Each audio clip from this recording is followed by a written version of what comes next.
Salut à tous, c'est Hugo de la chaîne NSS et aujourd'hui je voulais vous montrer une petite animation de texte qui est rapide à créer et qui je trouve a quand même un aspect relativement sympa. Bon, pour commencer, bien évidemment, il vous faut un texte, ça je pense que vous savez quand même comment le créer.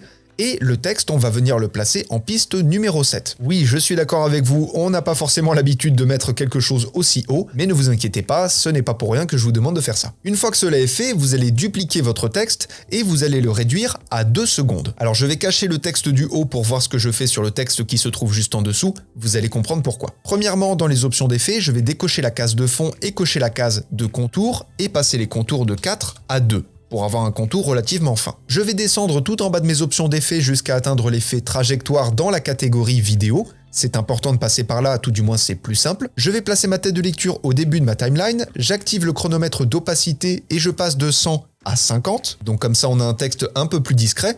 Et ensuite je vais me placer n'importe où dans ma timeline, ça c'est pas important, et passer l'opacité de 50 à 0. Et ensuite je mets l'image clé au bout de ma piste. Donc comme ça, on a une animation de disparition qui va durer 2 secondes. Je me replace au début de la timeline, j'active le chronomètre de position, ce qui me crée une image clé avec la position 540, donc au centre de mon image. J'avance à nouveau dans ma timeline, je vais rentrer la valeur 240 au lieu de 540, ce qui m'a mis mon texte un peu plus haut, et ensuite je déplace mon image clé au bout du rush. Ce qui fait que pour l'instant, on a cette animation-là, un texte en contour qui va monter et disparaître progressivement. On n'a pas besoin de modifier les images clés, on n'a pas besoin de les passer en bézier, c'est pas la peine, vous allez comprendre pourquoi. Maintenant, je vais réactiver mon texte principal, comme ça ce sera plus sympa, et je vais mettre le petit texte que je viens de créer en bas de ma timeline en piste 1. À partir de là, je vais avancer de 10 images et dupliquer une première fois mon texte. Ensuite, je réavance de 10 images, je sélectionne mes 2 textes et je les duplique. J'avance cette fois-ci de 20 images puisque bien évidemment j'ai 2 textes devant moi, et je duplique à nouveau les 2 textes. Ce qui fait que pour l'instant, on a notre animation comme ça. Bon, c'est plutôt sympa, mais comme vous l'avez vu, on a le texte qui disparaît relativement vite, puisque bien évidemment, arrivé au bout des 6 textes, on n'a plus rien qui se passe.